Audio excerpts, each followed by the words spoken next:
Hello everyone, welcome to school diaries. इस video में करते हैं क्लास 3 का ग्रामर। लास्ट वीडियो में हमने एडजेक्टिव, कंपैरिजन ऑफ एडजेक्टिव्स पढ़े थे। ठीक है, इस वीडियो में करेंगे यूनिट नंबर 12 आर्टिकल्स। ये है आपका यूनिट नंबर 12 आर्टिकल्स। तो आर्टिकल्स हम पहली बार नहीं पढ़ रहे हैं, हमें पता है आर्टिकल्स क्या होते हैं, ए एंड द। ठीक है, ए एंड द होते हैं हमारे आर्टिकल्स। अब इनका यूज़ कैसे होता है ये भी हम काफ़ी टाइम से पढ़ते आ रहे हैं कि जो वॉवल्स होते हैं, जो वॉवल साउंड्स होते हैं, ए ई आई ओ यू, इन साउंड से जो वर्ड स्टार्ट होते हैं उनके सामने हम एन लगाते हैं। एन एप्पल है ना, एन आउल, एन ऑरेंज। हम ए ई आई ओ यू साउंड्स में हम एन लगाते हैं और जो बाकी के सारे अदर लेटर्स होते हैं, कॉन्सोनेंट्स होते हैं, उनके सामने हम ए लगाते हैं। और कुछ स्पेशल चीज़ों को बताने के लिए, जो कुछ पर्टिकुलर चीज़ें होती है जिनके बारे में हमें पता है, जब उसके बारे में बात करते हैं जो फिक्स्ड है, तब हम यूज़ करते हैं द। ठीक है, जब हमें उस चीज़ के बारे में पता है कि हम किसके बारे में बात कर रहे हैं, ठीक है, तब हम यूज़ करते हैं द। अब हम इसे विद एग्जाम्पल यहाँ पे समझते हैं। ठीक है, कि 3 आर्टिकल है, ए, एन और द। अब जो ए और एन है ये हम किसी भी चीज़ के लिए यूज़ करते हैं। जनरली जब हम बोलते हैं कि एन एप्पल, कोई भी एक एप्पल, कोई भी एक, तब हम बोलते हैं ए और एन। ठीक है, अब उसमें वॉवल है तो एन, अगर कॉन्सोनेंट है तो ए, बस इतना समझना है। और द उस चीज़ के लिए होता है जो पर्टिकुलर चीज़ होती है जिसके बारे में हमें पता है। तो अभी देखिए हम एग्जाम्पल देखते हैं, तब आपको मोर क्लियर होगा ये। ए और एन बहुत ही ईजी है, आपको पता है कि कहाँ पर वॉवल साउंड्स लगाने हैं। ठीक है, जैसे काऊ, काऊ का स्टार्टिंग लेटर सी है, कॉन्सोनेंट है तो आपने ए लगा दिया। अब यहाँ पे ओ वॉवल है तो एन लगा दिया, है ना। ई वॉवल है एन, ई वॉवल है एन। ठीक है, तो एन कब आता है, वॉवल के सामने। और द हम कुछ स्पेसिफिक चीज़ के लिए, जो प्रॉपर नाउन्स होते हैं, पर नाम को छोड़कर किसी पर्सन के नाम के सामने हम कभी द नहीं लगाते, है ना। द आरुष, द अक्षय, ऐसे कभी नहीं लगाते, है ना। पर बाकी जो थिंग्स होते हैं जिससे हम प्रॉपर नाउन्स ही बोलते हैं, वो सब, उन सब के सामने हम द लगाएंगे। ठीक है, क्योंकि हमें पता है द सन जिसके बारे में बात हो रही है ना, तो हमें पता है हम किसके बारे में बात करते हैं, इसलिए उसे बोलते हैं कि डेफिनेट आर्टिकल। हमें पता है हम क्या बोल रहे हैं, कि कौन सी चीज़। उसके बाद देखिए एन एंट, क्योंकि ए वॉवल है, एन आउल क्योंकि ओ वॉवल है। ठीक है, अब अ शीप क्योंकि एस इज अ कॉन्सोनेंट। अब basketball, B is a consonant. ठीक है, इसको ए शीप मत बोलिएगा, इसको बोलेंगे अ शीप। इस ए को हम ए नहीं पढ़ेंगे, अ ऐसे पढ़ेंगे। ठीक है, अ शीप, अ बास्केटबॉल। ठीक है, देन आगे देखते हैं, अ वायलिन। ठीक है, then a camera, a nurse, a doctor, ऐसे आप इसको पढ़ेंगे। A kiwi, a student. ठीक है, और इसको कैसे पढ़ेंगे, an engineer, an umbrella, an honest man. अब ये सारे एग्जाम्पल्स हैं। अब आप यहाँ पे देख सकते हैं, इसमें जो वॉवल है उसके सामने एन लगे हैं, या वॉवल साउंड भी हो सकता है। ऑनेस्ट, अब यहाँ पे देखिए एच से स्टार्ट है ये वर्ड, लेकिन एच की साउंड यहाँ पर नहीं आ रही है, हम इसे ऑनेस्ट पढ़ते हैं, तो H is silent in this word, है ना। तो हमें जो है ऑ की साउंड रिकॉग्नाइज करनी है कि वो एक वॉवल है, तो हम यहाँ पे एन ऑनेस्ट मैन लिखेंगे। जैसे कि देखिए द अ यूनिवर्सल ट्रूथ, अब यहाँ पे तो यू है, अब यहाँ पे आप सोचेंगे ये तो यू से स्टार्ट है, लेकिन इसको पढ़ते कैसे हैं वो भी आपको देखना है। ये यूनिवर्सल ट्रूथ है, यूनिवर्सल, अनिवर्सल नहीं है। यू की साउंड होती है अ, है ना। अम्ब्रेला, अ, तो अगर अ साउंड नहीं है यहाँ पे, है ना, तो यहाँ पे यूनिवर्सल है, तो यहाँ पे कुछ और ही आवाज़ है यू की, तो जो कि एक वॉवल साउंड नहीं है। वॉवल साउंड के लिए ही हमें एन लगाना है। यहाँ पे देखिए एन एम पी, तो एम क्यों बोल रहे हैं यहाँ पे, क्योंकि ए आवाज़ आ रही है, ए की, एम वर्ड है लेकिन आवाज़ आ रही है ए। एम पी, एम कैसे पढ़ेंगे, ए, तो यहाँ पे ए आवाज़ आ रही है, ए की साउंड आ रही है, इसलिए हमने यहाँ पे एन एम पी पढ़ा। कि एम की साउंड तो म है, लेकिन यहाँ पे हम इसे एम पढ़ रहे हैं ना, तो ए आवाज़ आ रही है, इसीलिए यहाँ पे एन लगा है। तो ये देखिए यहाँ पे कुछ एक्सेप्शंस हैं जो आपको यहाँ पे ध्यान देने हैं। वही बातें हैं जो यहाँ पे बताई गई है कि एम पी के लिए हमने एम यूज़ किया, जो कि साउंड वॉवल साउंड है, इसीलिए हमने यहाँ पे एन यूज़ किया। अब एच देखिए जहाँ पे साइलेंट होता है, जैसे 1 आर 2 आर, हम बोलते हैं ना आर, ऑनेस्ट, इन सब में एच आता है, लेकिन एच की साउंड नहीं आती है जब हम बोलते हैं एच इज साइलेंट। साउंड तो ऑनेस्ट आ रही है, ओ की साउंड आ रही है ना, तो हम इसीलिए हमने यहाँ पे एन यूज़ किया। देन उसके बाद जैसे कि हमने बताया था यूनिवर्सल, है ना, कि इस यूनिवर्सल के लिए इसका साउंड जो है यू आ रहा है, वाई यू, यूनिवर्सल, ना कि ए आ रहा है जैसे हम अम्ब्रेला के लिए यूज़ करते हैं, इसीलिए यहाँ पर भी डिफरेंट होगा। चलो अब हम करते हैं वर्कशीट नंबर 1। टीना इज़, यहाँ पे आपको ए या एन रख के ये फिल करना है। अब बहुत ही ध्यान से देखेंगे कि हर वर्ड का प्रोनाउंसिएशन क्या है, लेटर्स पे मत जाइए, सिर्फ उसके प्रोनाउंसिएशन देखिए, ठीक है। देखिए टीना इज़ डैश इंजीनियर, तो इंजीनियर ई है ना, तो ई इज अ वॉवल, तो हम लिखेंगे an engineer. Then what a pleasant day, a आएगा यहाँ पे क्योंकि पी प्लेसेंट जो कि एक कॉन्सोनेंट है, तो हम लिखेंगे अ प्लेसेंट डे, कितना सुंदर दिन है। Then granny told us an interesting stories, क्योंकि इंटरेस्टिंग ई वॉवल है तो एन लिखेंगे। Mother gave us an excellent idea, excellent A, तो ये भी एक वॉवल है, पे ई की साउंड आ रही है तो यहाँ पे वॉवल है an excellent idea. I met a Korean, K की आवाज आ रही है जो कि कॉन्सोनेंट है, तो अ कोरियन एंड एन ऑस्ट्रेलियन, अब यहाँ पे आवाज आ रही है, ऑस्ट्रेलियन तो तो यहाँ पे एन, तो यहाँ पे ए आएगा के की वजह से और यहाँ पे एन आएगा ए की वजह से, मतलब उनके साउंड्स की वजह से। Next the fan blew a cool breeze, a cool क्योंकि कूल की साउंड है क, तो क इज अ कॉन्सोनेंट, तो a cool breeze. Sania added an orange, मतलब orange, O is a vowel, तो an orange in the fruit salad. Then we saw dash theatre performance, theatre, तो थ इज अ कॉन्सोनेंट, तो यहाँ पे लिखेंगे we saw a theatre performance, लिखेंगे।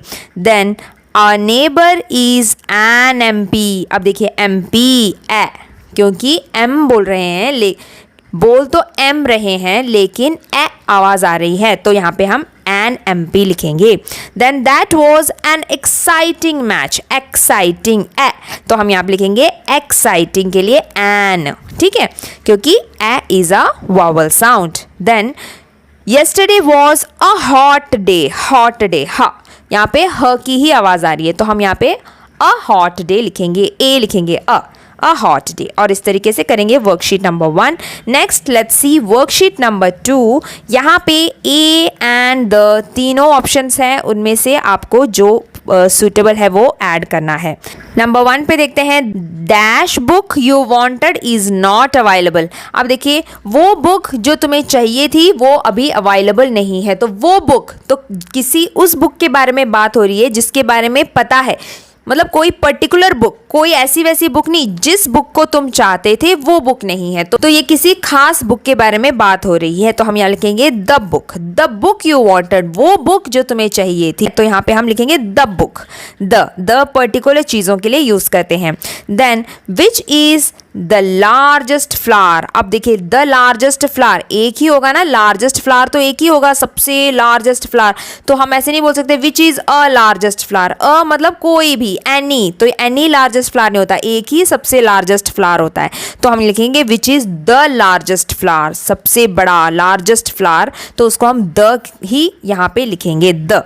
Then Reena's father is a lawyer, Reena's father, जो रीना के जो फादर है वो एक लॉयर है। एक, जब हम एक यूज करते हैं ना हिंदी में कि एक या एनी, कोई, ऐसा जब मतलब निकल के आता है तब आप यहाँ पे ए या एन लगाएंगे उस साउंड को देखने के बाद, अगर वोवल है तो एन, कॉन्सोनेंट साउंड है तो ए, ठीक है। अब रीना के फादर एक वकील हैं, तो कोई भी एक वकील है ना, एक वकील, तो हम लिखेंगे अ वकील, अ लॉयर, ठीक है। Then Varun is an honest boy, honest का हमने पढ़ा था कि ऑनेस्ट के सामने एन आता है, तो हम एन लिखेंगे। My cousin is an air force pilot and flies fighter jets, तो मेरा कजिन जो है एयरफोर्स पायलट है, तो ए साउंड आ रही है तो हम यहाँ पे एन लिखेंगे कि वो एक एयरफोर्स पायलट है। Then we all watch the evening news together. अब यहाँ पे द आएगा, इवनिंग है मतलब वही न्यूज जो शाम को चलती है, ठीक है। तो वो पर्टिकुलर न्यूज़ जो शाम को आती है हम सब मिलकर साथ में देखते हैं। तो यहाँ पे एक पर्टिकुलर न्यूज़ के बारे में बोल रहे हैं जो शाम को आती है, तो यहाँ पे आएगा द इवनिंग न्यूज़, ठीक है, क्योंकि वही इवनिंग न्यूज़ जिसका हमें पता है।